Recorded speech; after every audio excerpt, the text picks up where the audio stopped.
Okay, value to gains. Ito yung economic KPI o Key Performance Indicator na ginagamit sa robotics. Ito yung mini-measure na kung saan nire-reallocate niya yung human labor for higher task. So, ibig sabihin, hindi niya necessarily pinapalitan yung robot. Hindi niya necessarily pinapalitan yung tao.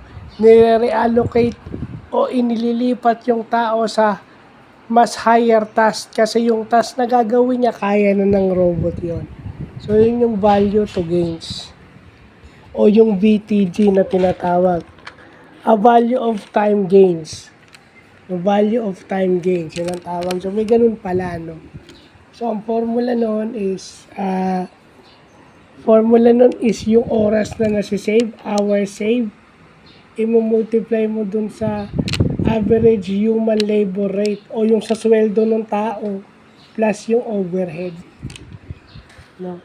So, yung sa mga gumagamit, hindi lang yan, automation din yan eh. Yung value of time gain, sa automation yan, hindi lang sa robotics yan. Pag gumagamit ka ng software, ilan yung natitipid mong oras para yung tao pwede na siya mag-concentrate sa ibang task. So, may ganun pala, no? So, hindi porket gumagamit ka ng technology, pinapalitan mo yung tao, nire-reallocate mo yung tao. Yan.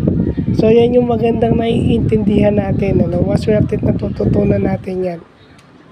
So, yun lang pa.